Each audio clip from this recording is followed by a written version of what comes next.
में लाडली जू के निज महल को, श्री वृंदावन धाम को कोटिशः प्रणाम करते हुए, अपने प्राणों को न्यौछावर करते हुए श्री धाम वृंदावन की कृपा का आश्रय, श्री धाम वृंदावन की अत्यंत महती महिमा का प्रभाव अंतःकरण के जीवत्व से हटा करके निज बपू श्री लाडली जू की श्रीअंग सेवा का अधिकार दिलाना और ईश के ईशत्व का विस्मरण करा करके संग में रसमयी क्रीड़ाएं, ये केवल महाबली वृंदावन का प्रेम ही करता है।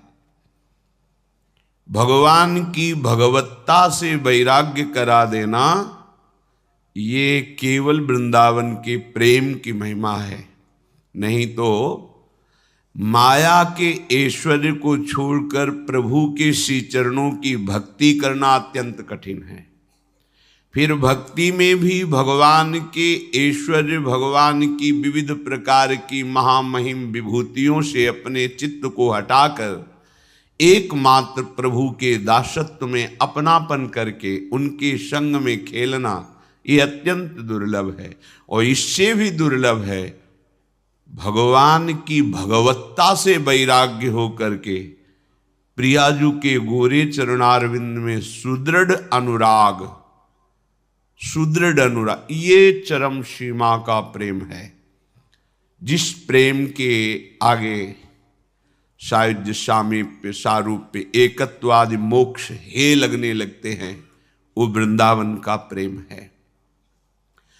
अत्यंत कृपा जब श्री लाडली जू की जिस जीव पर होती है, उसे वृंदावन धाम का आश्रय एवं वास प्राप्त होता है। ये बहुत ही दुर्लभ बात है।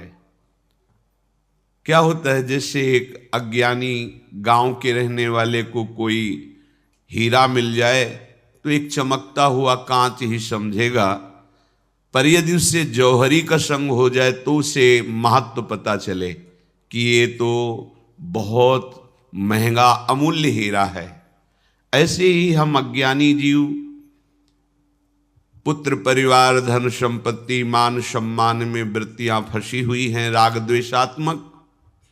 हमें श्री लाडली जू के हेतु की कृपा से धामवास, धाम की प्राप्ति, धाम का आश्रय प्राप्त हुआ, पर हमारी दशा वैसी ही है जैसे एक ग्रामीण आदमी को हीरा मिल जाए और उसका महत्व न जाने।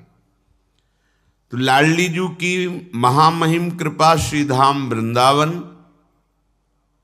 और वृंदावन की महिम कृपा श्री प्रियालाल के प्रेमी रूपी जौहरी का मिलना, क्योंकि बिना जौहरी के वो अज्ञानी जीव उसे एक चमकता हुआ कांच समझता है, पर जब जौहरी मिला तब कीमत, ओहो ये तो अमूल्य हीरा है।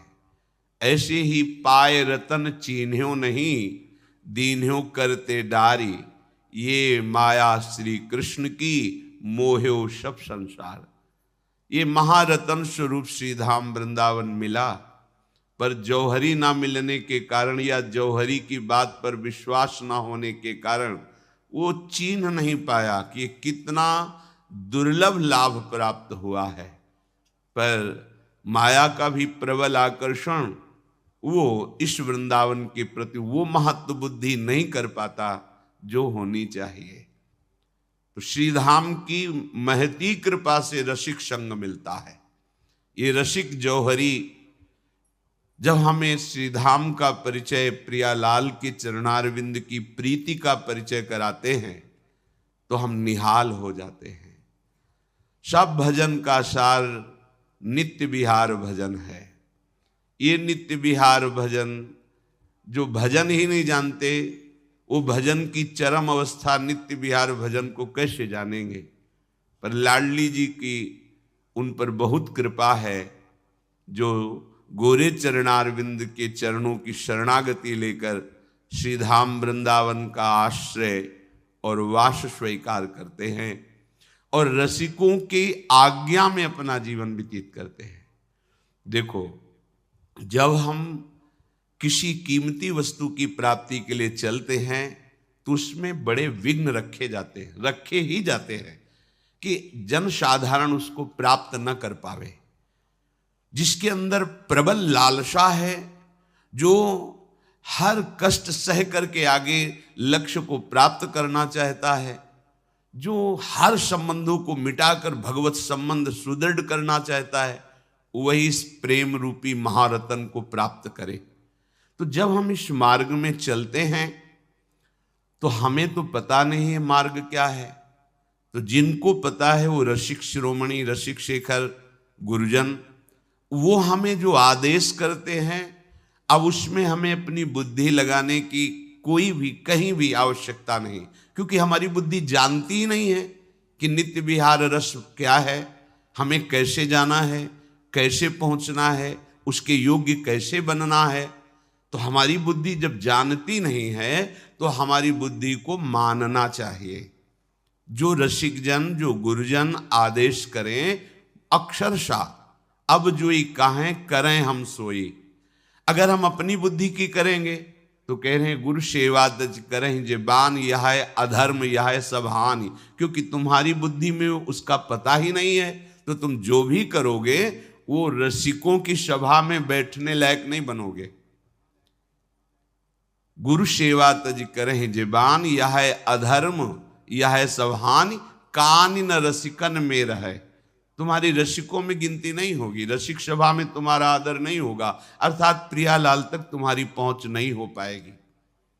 इसलिए उनके बड़े भाग्य हैं जिनको महापुरुषों का, रसिकों का, वृंदावन बिहारिणी जू के चरणारविंद के जो अनुरागी जन हैं उनका आश्रय मिला। वृंदावन के आश्रय का ये फल है कि रसिकों का आश्रय मिलना, और रसिकों का आश्रय है मन वचन कर्म से उनकी आज्ञा में रहना। ये बड़ा कठिन है। जब तक हम उनकी आज्ञा का अक्षरशः पालन नहीं करेंगे, राई भर अपनी बुद्धि लगा देंगे तो राई के सम चलत ही होत और की ओर, वो दूसरी ठौर पे खड़ा हो जाएगा, श्री जी की चरण सेवकाई से विमुख हो जाएगा। राई के सम चलत ही, अपनी बुद्धि राई भर भी लगाई तो आपका मार्ग छूट जाएगा। ये प्रेम गली अति सांकरी, बहुत सूक्ष्म मार्ग है, क्योंकि प्रेम सूक्ष्म तरम है, वो बुद्धि की पकड़ में आने वाला नहीं है। वो गुरु कृपा से, रसिकों की कृपा से हमारी बुद्धि में प्रकाशित होता है। बुद्धि उसे नहीं पकड़ सकती, वो बुद्धि में उनकी कृपा से प्रकाशित होता है। देव कृपा करी बुद्धि प्रकाश, देव सुबुद्धि कृपा करी मोहि। तो वो जो सुबुद्धि है, जो बुद्धि में प्रकाश है, वो रसिकों की कृपा से जागृत होता है। ये बात बिरले की समझ में आएगा। आज्ञा पे चलने पे अहंकार का नाश और मन की प्रतिकूल परिस्थिति दी जाती है, तभी मन मरता है। अनुकूलता में कहीं कोई मरता है क्या? और मन मार करके ही इस मार्ग में चला जाता है। मन मार करके चिदानंद रस से पुनः जीवित करके फिर प्रियालाल का मन और उस उपासक का मन एक हो जाता है। फिर वो जानता है मन मन की रुचि जानने ही विधि अनुसरे। ये भी शब्द स्पर्श रूप रस का भोगता मन, ये अभी प्रियालाल के लायक नहीं हुआ, इसे मारना पड़ेगा। मन ही मारी तनहारी के वृंदावन में गाज। तो मन जब मारने के लिए रसिक जन तैयार होते हैं तो कच्चा उपासक भाग पड़ता है, क्योंकि उसे मन की मार सहन नहीं होती। और जो मन की मार को नहीं सहन करता तो फिर उसे मार मारता है। ये जो मार है इसे काम कहते हैं। ये काम क्रोध लोभादि फिर उसे नष्ट कर देते हैं। तो जलना तो दोनों तरफ पड़ेगा। इधर ज्वाला की तरफ बढ़ते जाओगे, इधर ज्वाला से निकलने भर की जलन है, और जहां निकले तो परम शीतल माश्रयामी, परम शीतल लाडली जी के चरणारविंद की शीतलता आपके हृदय की ज्वाला को शांत करके महाप्रेम रस से अभिषिक्त कर देगी। स्वामी जी के चरणों की रसधारा में, प्रेम धारा में वही डूब सकता है जो रसिकों का आश्रय ले लिया। ये कठिन बात है। पैसे से जमीन खरीद लेना, वृंदावन वास कर लेना,